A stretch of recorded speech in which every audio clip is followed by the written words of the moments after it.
আমার প্রিয় সকল ছাত্রছাত্রীকে অনলাইন টিউশনের আরও একটি নতুন এপিসোডে স্বাগত জানাই। আজকের এপিসোডে আমি তোমাদের ক্লাস 6-এর 11 নম্বর অধ্যায় অর্থাৎ সুষম ঘনবস্তু গঠন বিষয়ক জ্যামিতিক ধারণার যে অধ্যায়টি রয়েছে তা নিজে করি এবং কষে দেখি যতগুলো অঙ্ক রয়েছে সব অঙ্কগুলি সমাধান করাবো। চলো তাহলে আজকের ভিডিওটি শুরু করি। এখানে কি বলা হয়েছে যে ঘনবস্তু সম্পর্কে আমাদের প্রথমে একটা ক্লিয়ার ধারণা থাকা প্রয়োজন। ঘনবস্তু কাকে বলে? দেখো, ঘনবস্তু কাকে বলে? যখন কোনো একটি বস্তু বা পদার্থ কিছুটা জায়গা দখল করে থাকে এবং তার দৈর্ঘ্য, প্রস্থ এবং উচ্চতা যদি থাকে তখন সেটাকে বলা হয় ঘনবস্তু। যখন কোনো বস্তু বা পদার্থ কিছুটা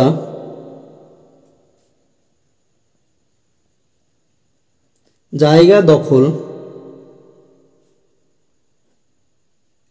করে থাকে এবং যার দৈর্ঘ্য, প্রস্থ ও উচ্চতা আছে তাকে ঘনবস্তু বলে।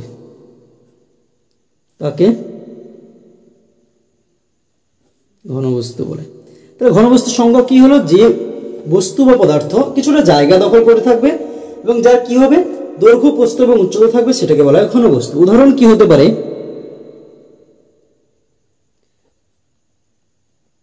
আমরা একটা বই হতে পারে, বল হতে পারে, আর কি হতে পারে? দেখো, বই হতে পারে, বল হতে পারে, তারপরে হচ্ছে চোঙ হতে পারে,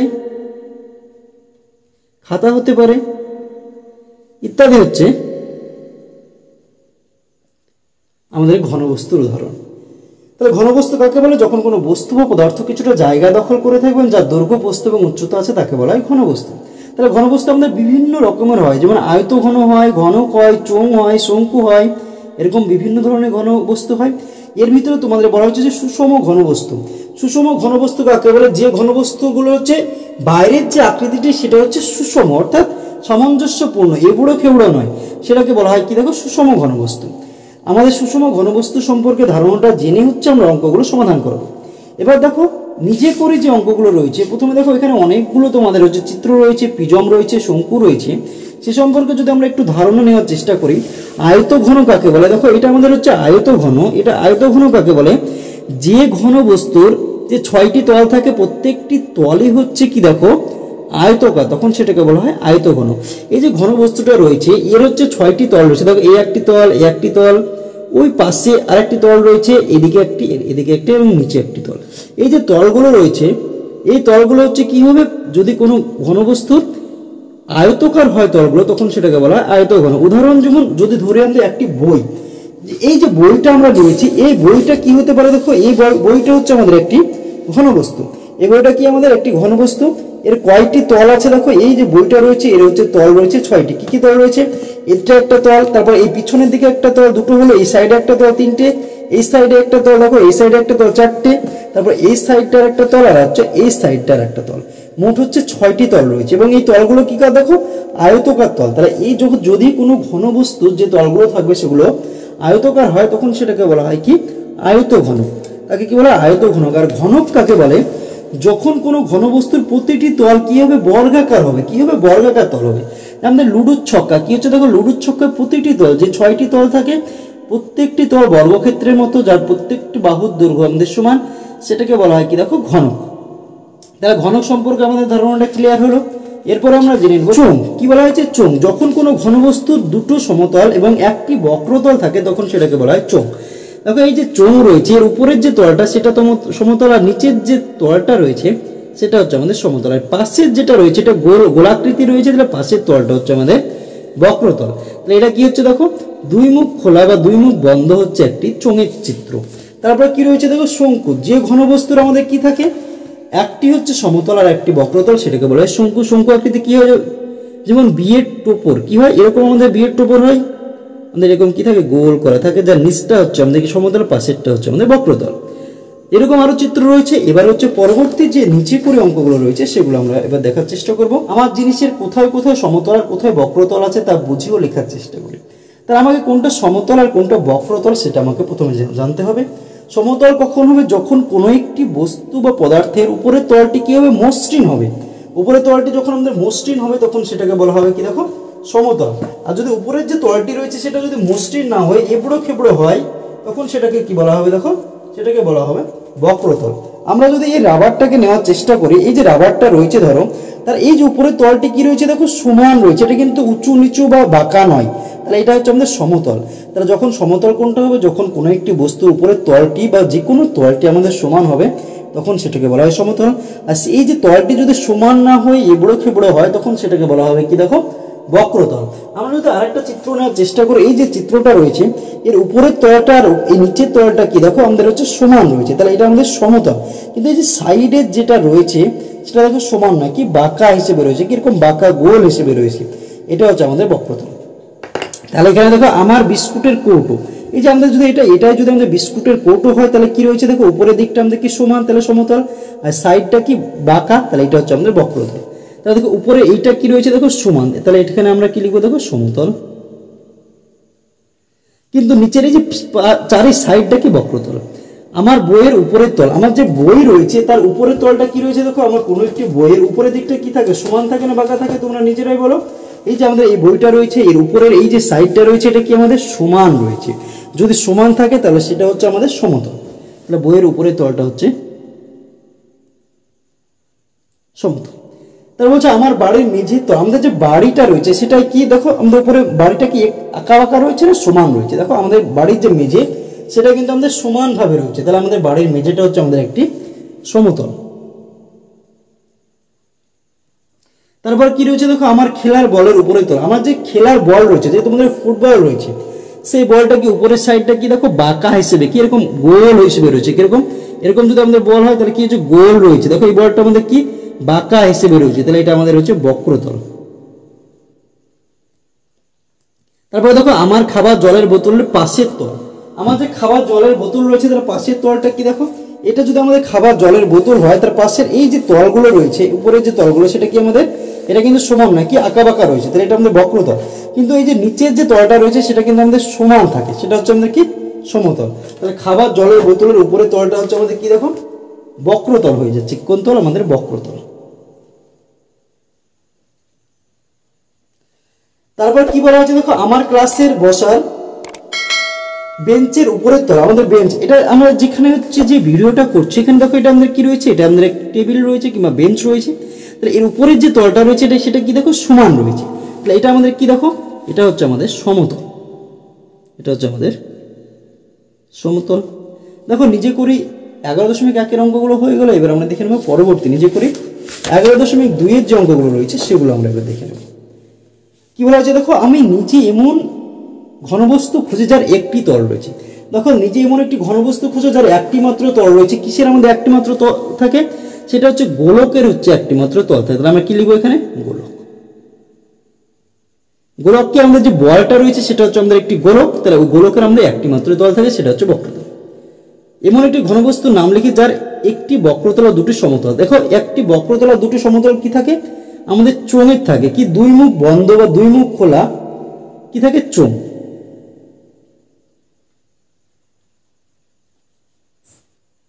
ঢাকনাযুক্ত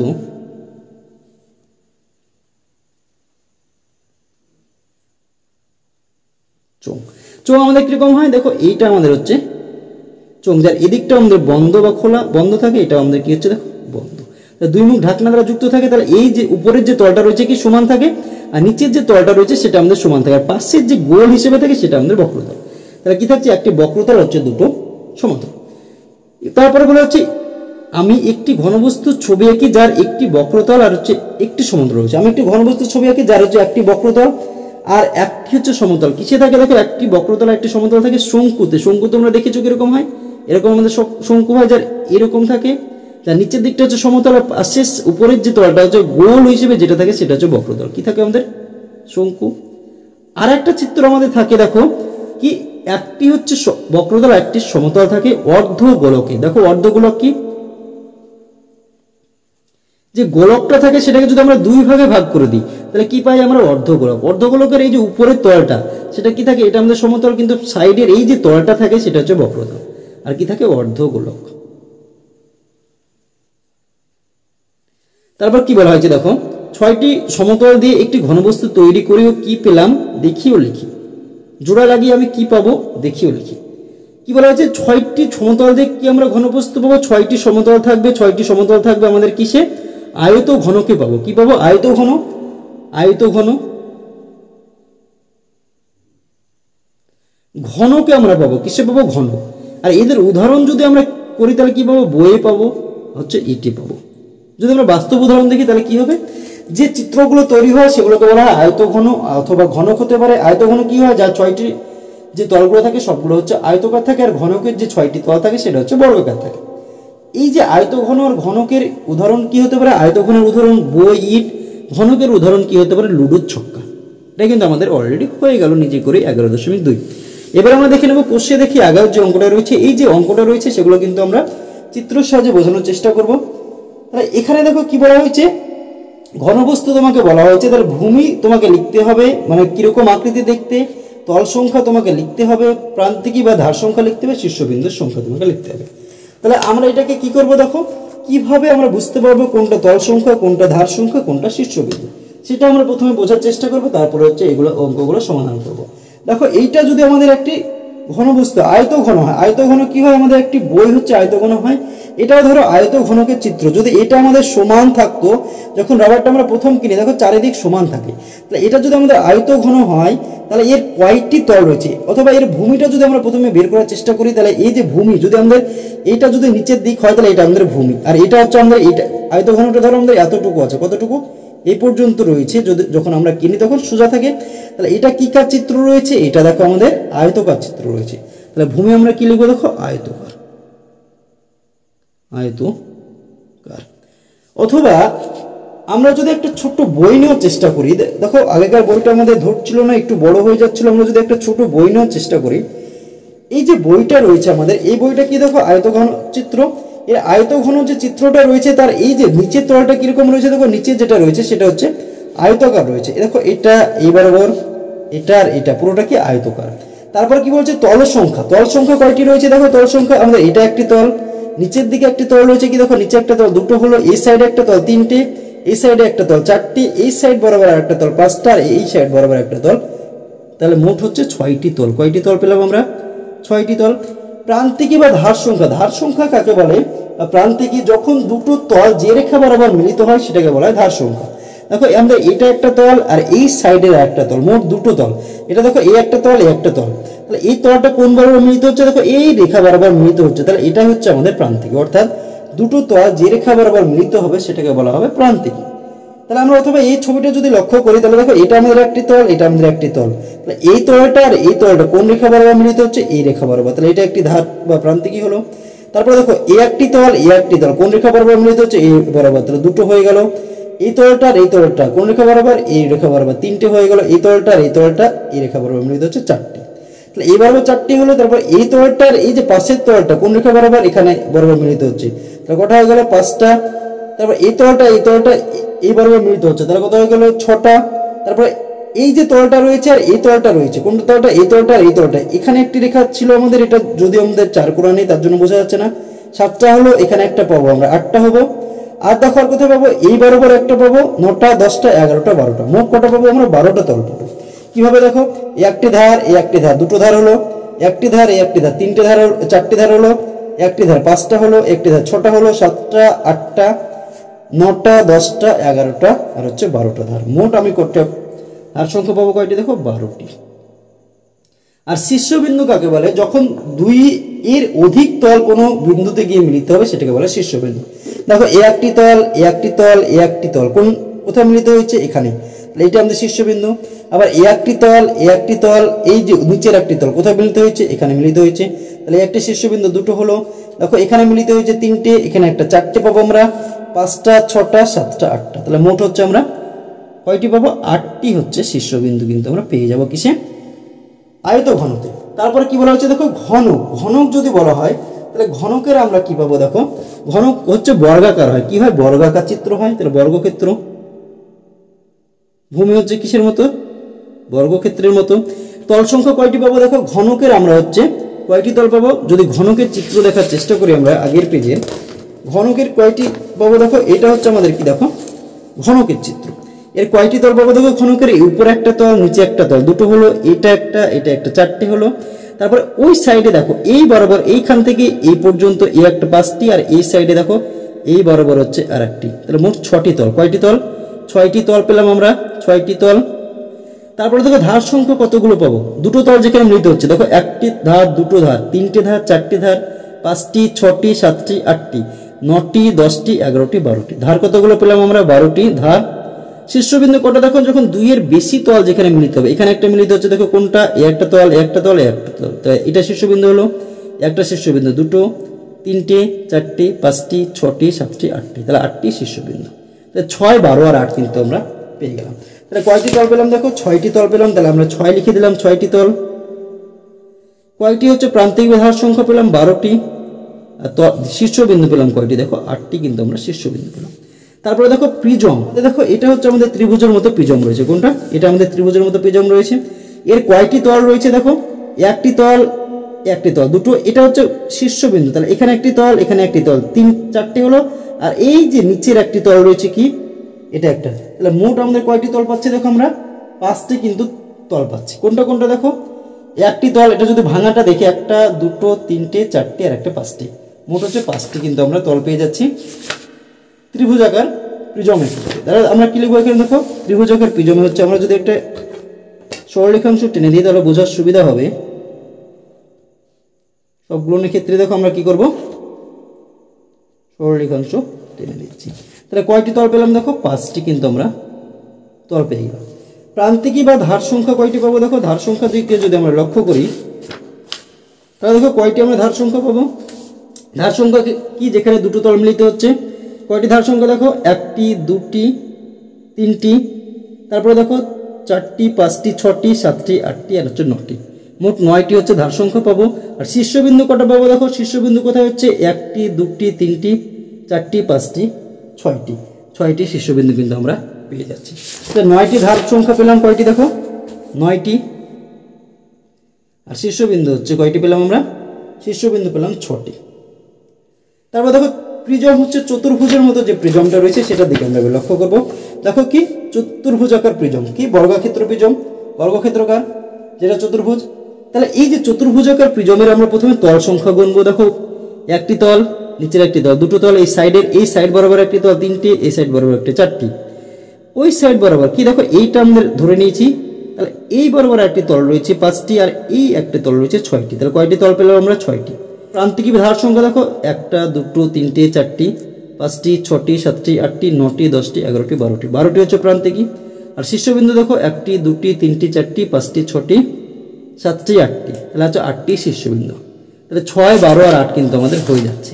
তাহলে দেখো তল সংখ্যা কয়টি পেলাম, 6টি, প্রান্তিকী বা ধার সংখ্যা 12টি, আর হচ্ছে শীর্ষবিন্দু হচ্ছে আমরা পেলাম কয়টি দেখো, 8টি কিন্তু শীর্ষবিন্দু পেলাম। পঞ্চভুজাকার হচ্ছে কি প্রিজম, হচ্ছে পঞ্চভুজের মতো। দেখো এটা আমাদের পঞ্চভুজাকার প্রিজম। এখানে কয়টি তল রয়েছে দেখো, আমাদের এটা একটি তল, কোনটা তল, এটা একটি তল, এখান থেকে হচ্ছে এই বরাবর, এই বরাবর, এই বরাবর একটি তল, একটি তল, একটি তল, দুটো হলো একটি তল, 3টে কোনটা, এইটুকু পর্যন্ত একটি তল, 4টি কোনটুকু, এইটুকু হচ্ছে আমাদের একটি তল, আর এখান থেকে এই পর্যন্ত আর একটি, এটা একটি, 5টি হয়ে গেল, 5টি হয়ে গেল। উপরে দেখো এই বরাবর একটি তল রয়েছে, কোনটা, এটা, 6টি।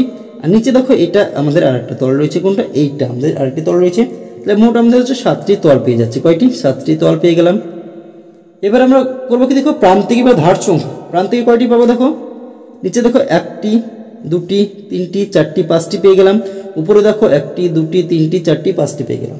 তাহলে 5, 5, 10টা আমরা অলরেডি পেয়ে গেলাম। তারপর আর কটা পাবো দেখো, 11টা, 12টা, এটা একটা, 13টা, 14টা, আর একটা 15টা, তাহলে 15টা প্রান্তিকী পেলাম। এবার হচ্ছে আমরা কি দেখো, শীর্ষবিন্দু কটা পাবো দেখো, এখানে হচ্ছে 2-এর বেশি তল মিলিত হচ্ছে, একটি তল, একটি তল, একটি তল, এটা আমাদের শীর্ষবিন্দু। এটা একটা, 2টো, এটা একটা, 3টে, এটা একটা, 4টে, এটা একটা, 5টি। অনুরূপভাবে নিচে দেখো এটা একটি, 6টি, 7টি, 8টি, 9টি, 10টি, তাহলে কি পেলাম, 7টি তল পেলাম, 12টি প্রান্তিকী পেলাম, আর হচ্ছে 10টি হচ্ছে শীর্ষবিন্দু আমরা পেয়ে গেলাম, যেটা আমরা কি করব, এই যে ছকটা রয়েছে সেটাতে কিন্তু আমরা লিখে নেব। কয়টি দেখো, 7টি, 15টি, আর হচ্ছে কয়টি পেয়েছিলাম আমরা, হচ্ছে 10টি কিন্তু শীর্ষবিন্দু পেয়েছিলাম। তারপর ষড়ভুজাকারের ক্ষেত্রের দিকে আমরা লক্ষ্য করবো। দেখো প্রিজম হচ্ছে ষড়ভুজের মতো, কয়টি তল আছে দেখো, অনুরূপভাবে আগেরটার মতো এটা একটি তল, এটা একটি তল, দুটো, এটা একটি তল, 3টি, এটা একটি 4টি, এটা একটি 5টি, এটা একটি 6টি পেয়ে গেলাম। উপরে দেখো আরেকটি, দেখো উপরের যে ঢাকনা বরাবর রয়েছে সেটা একটি, কটা হলো 7টি, আর নিচের এই যে ঢাকনা বরাবর আরেকটি, তাহলে মোট 8টি কিন্তু আমরা তল পেয়ে গেলাম। কয়টি, 8টি। তারপর হচ্ছে প্রান্তিকে কতগুলো দেখো, প্রান্তিকে হচ্ছে 1টি, 2টো, 3টে, 4টি, 5টি, 6টি, নিচে 6টি, 12টি, 13, 14, 15, 16, 17, 18, কয়টি, 18টি কিন্তু আমরা প্রান্তিকে পেয়ে গেলাম, 18টি। তারপর হচ্ছে শীর্ষবিন্দু আমরা দেখো কয়টি, 1টি, 2টি, 3টি, 4টি, 5টি, 6টি, আর নিচে 6টি। দেখো এখানে একটি, এখানে একটি, এখানে একটি, এখানে, এখানে, আর এখানে, তাহলে 12টি কিন্তু আমরা শীর্ষবিন্দু পেয়ে গেলাম। তাহলে কয়টি দেখো, 8টি তল পেলাম। ষড়ভুজাকার যে প্রিজমের ভূমি যদি ষড়ভুজের মতো হয় তাহলে কি পাচ্ছি আমরা, 8টি তল পাচ্ছি, 18টি কি পাচ্ছি দেখো প্রান্তিকই পাচ্ছি, আর 12টি হচ্ছে শীর্ষবিন্দু কিন্তু আমরা পেয়ে যাচ্ছি। তাহলে দেখো 8টি, আর হচ্ছে কয়টি, 18টি, আর কয়টি পেয়েছিলাম দেখো আরেকবার, কয়টি, 12টি হচ্ছে শীর্ষবিন্দু আমরা পেয়েছিলাম, 12টি। তারপর দেখো এবার হচ্ছে পিরামিড। পিরামিডের ক্ষেত্রে আমরা কি অনুরূপভাবে যেরকম আমাদের তল সংখ্যা ভূমি সেটা বের করার জন্য এটাকে আমরা হচ্ছে ছক করে নেব। দেখো দাগ দিয়ে দিলাম ত্রিভুজাকার, চতুর্ভুজাকার, পঞ্চভুজাকার, হচ্ছে ষড়ভুজাকার। তাহলে দেখো পিরামিডের ক্ষেত্রে যদি আমরা লক্ষ্য করি, প্রথমে কি রয়েছে, পিরামিডে হচ্ছে ত্রিভুজাকার পিরামিড যদি আমরা লক্ষ্য করি কি রয়েছে দেখো, এটা আমাদের ত্রিভুজাকার পিরামিড রয়েছে। এর কয়টি আমাদের হচ্ছে তল রয়েছে সেটা দিকে তোমরা যদি লক্ষ্য করো, দেখো নিচে এইটা একটি তল, কোনটা, এইবার দেখো এটা আমাদের একটি তল। দেখো এখান থেকে এটা আর এটা একটি, দুটো হয়ে গেল। এখান থেকে এটা আর এই একটি, 3টে হয়ে গেল। আর এইটা দেখো এইটা একটি তল, এটা 4টি। মোট আমরা কয়টি পেলাম দেখো, 4টি কিন্তু আমরা তল পেয়ে গেলাম। কোনটা কোনটা, এই দেখো নিচে যেটা রয়েছে ভূমিতে ত্রিভুজাকার ক্ষেত্র, এই সামনেকার সাইডটা দুটো হয়ে গেল, এই যে এটা একটা আর হচ্ছে এই একটা, তাহলে 4টে আমরা কি পেলাম, তল পেয়ে গেলাম। এবার হচ্ছে প্রান্তিক বা হচ্ছে ধার সংখ্যা আমরা দেখবো। ধার সংখ্যা কি, যখন দুটো তল একসঙ্গে মিলিত হবে সেটা হচ্ছে আমাদের কি ধার সংখ্যা। তা দেখো এটা একটি, দেখো এই যে তলটা, উপরের তলটা আর নিচের তলটা, এই উপরের তলটা আর নিচের তলটা এবার মিলিত হচ্ছে, তাহলে এটা একটি ধার, এটা একটি ধার। দেখো এই তলটা আর এই তলটা মিলিত হচ্ছে, এই তলটার সাথে এটা একটা মিলিত হচ্ছে, তাহলে এটা একটি ধার। 1টি, 2টো, 3টে পেয়ে গেলাম। দেখো এই যে এটা একটি ধার, আর ওই পাশের তলটা আর এই পাশের তলটা মিলিত হচ্ছে, 4টে। তারপরে দেখো এটা এটা এটা এটা 4টে হলো, এটা একটা 5টা, এটা একটা 6টা, তাহলে যে 6টি আমরা কি পেলাম দেখো তল সংখ্যা পেয়ে গেলাম। শীর্ষবিন্দু কটা দেখো, এটা আমাদের শীর্ষবিন্দু, কারণ এই একটি তল, এই উপরের তলটা, ওই পাশের তলটা, নিচের তলটা মিলিত হচ্ছে, একটি শীর্ষবিন্দু, একটি শীর্ষবিন্দু, একটি শীর্ষবিন্দু। যে জায়গাতে হচ্ছে 2-এর বেশি হচ্ছে সরলরেখা মিলিত হবে সেটা আমাদের শীর্ষবিন্দু তোমরা ধরে নেবে, তাহলে কিন্তু বোঝার সুবিধা হবে। তাহলে 1টি, 2টি, 3টি, 4টি কিন্তু আমাদের কি হয়ে গেল দেখো শীর্ষবিন্দু হয়ে গেল। তাহলে কি পেলাম আমরা, 4টি তল পেলাম, 6টি হচ্ছে কি ধার সংখ্যা পেলাম আর বা প্রান্তিকী, আর হচ্ছে 4টি আমরা কি পেলাম দেখো, 4টি হচ্ছে শীর্ষবিন্দু কিন্তু আমরা পেয়ে গেলাম। তাহলে এটা আমরা কি করব, এখানে আমরা সমাধান করে দেব। ত্রিভুজাকার হচ্ছে 4টি তল পেলাম, প্রান্তিকী বা ধার সংখ্যা কয়টি পেলাম দেখো, কয়টি পেয়েছিলাম ধার সংখ্যা, 6টি পেয়েছিলাম, আর হচ্ছে শীর্ষবিন্দু আমরা কিন্তু 4টি পেয়েছিলাম। পিরামিড হয়ে গেল। এবার হচ্ছে চতুর্ভুজাকার হচ্ছে ক্ষেত্র কি, এবার হচ্ছে চতুর্ভুজের মধ্যে যেটা রয়েছে সেটার দিকে আমরা লক্ষ্য করবো। দেখো এটা আমাদের ভূমি কি রয়েছে, চতুর্ভুজ, কারণ হচ্ছে আগেরটা হচ্ছে ভূমি কি ছিল, ত্রিভুজ, কিন্তু এটার ভূমি দেখো এই যে এটা হচ্ছে আমাদের কি দেখো, এটা হচ্ছে আমাদের ভূমি বা বেস, যেটা হচ্ছে চতুর্ভুজ আকার। তাহলে এই যে চতুর্ভুজ আকার চিত্রটা রয়েছে, এর কতগুলো হচ্ছে কি করবো, তল সংখ্যা করবো। দেখো যে ভূমিটা রয়েছে সেটা আমাদের একটি তল আমাদের অলরেডি হয়ে গেল। এই যে পাশে দেখো এখান থেকে এই উপরের দিকে যেটা রয়েছে একটা, দুটো হয়ে গেল। এই দেখো এই পাশের আর একটা হয়ে গেল, 3টে। দেখো এখান থেকে এই পর্যন্ত আর এই পর্যন্ত কটা হয়ে গেল, 4টে। এখান থেকে এটা আর এটা হয়ে গেল 5টি। তাহলে মোট কতগুলো হচ্ছে পেলাম দেখো, 5টি কিন্তু আমরা তল সংখ্যা পেয়ে গেলাম। কত দেখো, 5। তাহলে আমরা এখানে কি করলাম, 5 লিখে দিলাম। এবার হচ্ছে ধার সংখ্যা গণবো, যেখানে হচ্ছে দুটো তল একসঙ্গে মিলিত হয়েছে, দেখো কোথায়, এই বরাবর মিলিত হচ্ছে একটা, এবার একটা, দুটো, এখানে একটা 3টি, এখানে একটা 4টি, একটা 5টা, একটা 6টা, একটা 7টা, এর একটা 4টা। তাহলে হচ্ছে ধার সংখ্যা পেলাম 8টি, কারণ হচ্ছে এই যে তলটা রয়েছে এখানে এই রেখা বরাবর আমাদের কতগুলো তল মিলিত হচ্ছে, দেখো এই উপরের যে তলটা রয়েছে সেটা, নিচের যে তলটা রয়েছে সেটা মিলিত হচ্ছে, এটা আমাদের ধার সংখ্যা। এই বরাবর কি মিলিত হচ্ছে, দেখো এই যে এই পাশের তলটা নিচের তলটা মিলিত হচ্ছে, তাহলে দুটো হয়ে গেল। এই রেখা বরাবর কি হচ্ছে, নিচের তলটা এই পাশের তলটা মিলিত হচ্ছে, তিনটে। এই বরাবর হচ্ছে নিচের তলটা আর হচ্ছে এই উপরকার তলটা মিলিত হচ্ছে, তাহলে চারটে হয়ে গেল। আর এটা দেখো, এটা কি ওই পাশেরটা আর এই পাশেরটা মিলিত হচ্ছে, পাঁচটা। এটা একটা ছটা, এটা সাতটা, একটা আটটা। শীর্ষবিন্দু কতগুলো রয়েছে দেখো, একটি, দুটো, তিনটে, চারটে আর হচ্ছে একটা, পাঁচটি। তাহলে আমরা এখানে কি পেলাম দেখো, পাঁচটি তল পেলাম, আর হচ্ছে ধার সংখ্যা পেলাম কয়টি দেখো, আটটি, আর হচ্ছে পাঁচটি শীর্ষবিন্দু কিন্তু আমরা পেয়ে গেলাম। যেটা আমরা হচ্ছে ওই যে ছকটা রয়েছে সেখানে কিন্তু আমরা এবার লিখে দেবো 5, 8 আর হচ্ছে 5। তাহলে কি পেয়েছি দেখো, পাঁচটি হচ্ছে তল সংখ্যা পেলাম, আটটি হচ্ছে কি পেলাম দেখো, শীর্ষবিন্দু পেলাম, ধার সংখ্যা পেলাম আটটি, আর শীর্ষবিন্দু পেলাম কতগুলো দেখো, পাঁচটি।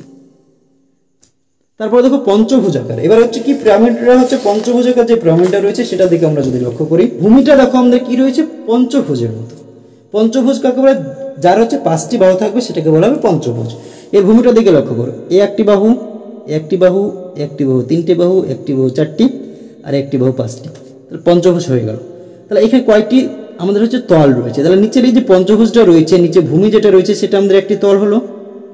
তারপরে দেখো উপরের দিকে যেটা এটা রয়েছে, এই যে এই বরাবর একটি তল হলো। তারপর এখান থেকে হচ্ছে এটা আর এটা একটি তল হলো, তিনটে হয়ে গেল। এখান থেকে এটা আর এটা একটি, চারটি তল হলো।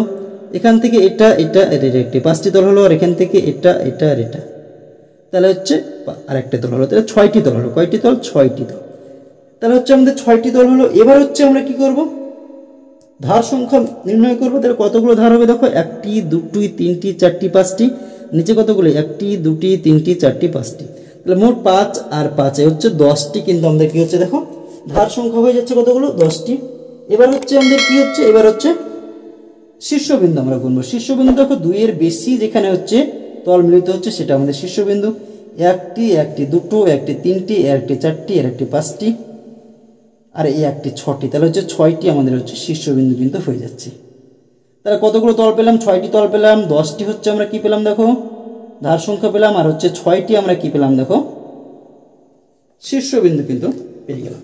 তো আমরা হচ্ছে এই যে পরের যে চিত্র ছবিগুলো রয়েছে সেখানে আমরা কিন্তু লিখে দেবো কি, 6, 10 আর হচ্ছে 6। 6টি পঞ্চভুজের কয়টি পেলাম, 6টি। ধার সংখ্যা পেলাম কয়টি, 10টি। আর শীর্ষবিন্দু পেলাম কয়টি দেখো, 6টি।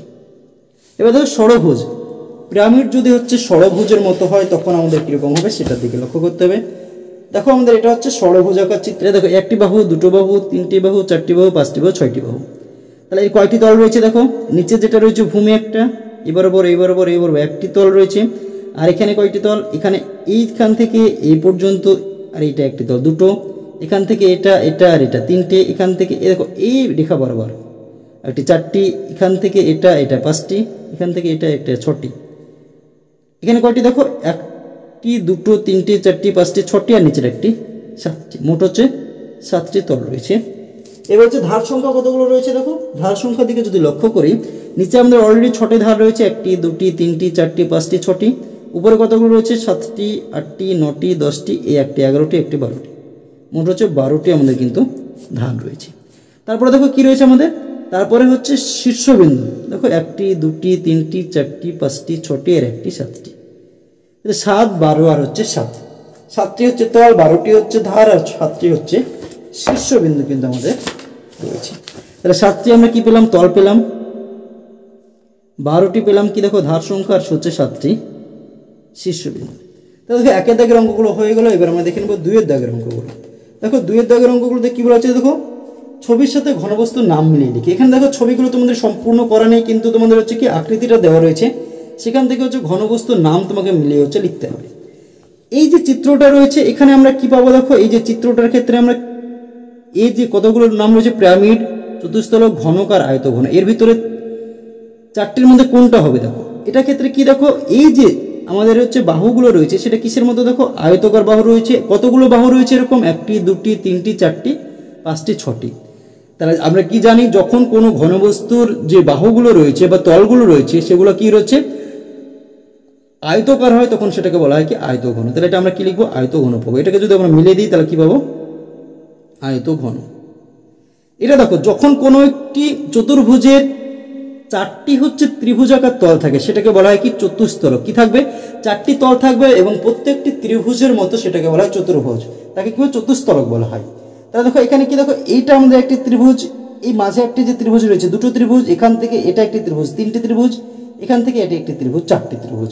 তাহলে চারটি ত্রিভুজাকার তল রয়েছে সেটাকে বলা হয় কি চতুস্তলক, চতুস্তলক। তারপরে দেখো এটা কি রয়েছে, দেখো ছয়টি তল রয়েছে, কয়টি? একটি, দুটো, তিনটে, চারটি, পাঁচটি, ছয়টি, মোট ছয়টি তল রয়েছে এবং প্রত্যেকটি তল কিসের মতো? দেখো বর্গাকার বা বর্গক্ষেত্রের মতো। যখন কোনো হচ্ছে ঘনবস্তুর ছয়টি তল থাকে এবং প্রত্যেকটি তল বর্গাকার হয় তখন সেটাকে বলা হয় কি ঘনক। এটার সমান আমরা কি পেলাম? দেখো ঘনক। আর এটা দেখো আমাদের কি রয়েছে, ভূমিটা আমাদের কি রয়েছে? চতুর্ভুজের মতো, কিন্তু পাশের যে বাহুগুলো বা তলগুলো রয়েছে সেটা কি? দেখো ত্রিভুজের মতো। এটা হচ্ছে আমাদের কি পিরামিড। এটা হচ্ছে পিরামিড, যার হচ্ছে ভূমি কিসের মতো? চতুর্ভুজের মতো। তাহলে আমরা কি পেয়ে গেলাম? পিরামিড। তারপরে দেখো পাশে কি রয়েছে, পাশের একটি আয়তঘন নয়। পাশের কোনটি আয়তঘন নয়? দেখো এখানে পাশে অনেকগুলো তোমাদের হচ্ছে কি নাম দেওয়া রয়েছে, এর মধ্যে কোনটা আয়তঘন নয়? আয়তঘন কখন হয়? যখন হচ্ছে এই যে চিত্রগুলো থাকবে তার হচ্ছে তলগুলো হচ্ছে আয়তকার হবে, তখন সেটাকে বলা হবে আয়তঘন। যেমন ইটের যে তলগুলো কি হয়? দেখো আয়তকার হয়, তার আয়তঘন। ছক্কাও দেখো কি রয়েছে আমাদের আয়তঘনের ভিতরে পড়ছে, বইটাও কি রয়েছে আয়তঘনের মধ্যে পড়ছে, কিন্তু বোতলটা কি দেখো এটা হচ্ছে আমাদের আয়তঘন নয়। উত্তরটা বেছে আমরা কি করবো? এটাতে টিক চিহ্ন দিয়ে দিলাম, অথবা বেছে তোমরা লিখবা কি বোতল। পাশে কোনটির আকার চোঙের মতো বলা হয়েছে? দেখো রাবারটা কিসের মতো? রাবারটা হচ্ছে কি আয়তঘনের মতো, ডাস্টারটা আয়তঘনের মতো। চোঙ কখন হয়? এটা হচ্ছে আমাদের চোঙ। তাহলে দেখো দুধের কৌটো যেটা থাকে সেটা কি এরকমই থাকে, দুধের কৌটোগুলো। তাহলে এটা হচ্ছে আমাদের চোঙের মতো।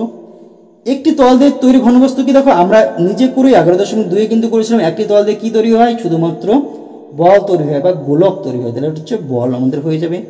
পাশের কোনটি ঘনক তৈরি করবে না? পাশের কোনটি কি বলা হয়েছে যে ঘনক তৈরি করবে না, সেটা তোমাকে লিখতে হবে। পাশের কোনটিতে ঘনক তৈরি করবে না? দেখো এখানে কি রয়েছে, একটি, দুটো, তিনটি, চারটি, পাঁচটি হচ্ছে আমাদের কি রয়েছে তল। আর এটাতে কি রয়েছে, একটি, দুটি, তিনটি, চারটি, পাঁচটি, ছয়টি তল রয়েছে।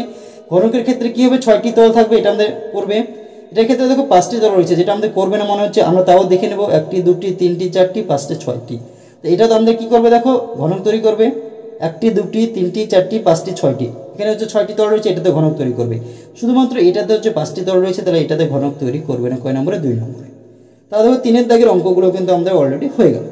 দেখো আজকের ভিডিওতে আমি তোমাদের ক্লাস 6-এর কোষে দেখি 11 অর্থাৎ সুষম ঘনবস্তু গঠন বিষয়ক জ্যামিতিক ধারণার যে অধ্যায়টি রয়েছে তার নিজে করি এবং কোষে দেখি যতগুলো অঙ্ক রয়েছে সবগুলো সমাধান করালাম। ভিডিওটি যদি তোমাদের ভালো লাগে তাহলে অবশ্যই ভিডিওটিতে একটি লাইক করে দিও এবং তোমার বন্ধুদের মধ্যে শেয়ার করো। এবং চ্যানেলটিতে যদি নতুন হয়ে থাকো এবং চ্যানেলটি যদি এখনো সাবস্ক্রাইব করে না থাকো তাহলে অবশ্যই চ্যানেলটিকে সাবস্ক্রাইব করে আমাদের পাশে থেকো। ভিডিওটি শেষ পর্যন্ত দেখার জন্য তোমাকে অসংখ্য ধন্যবাদ।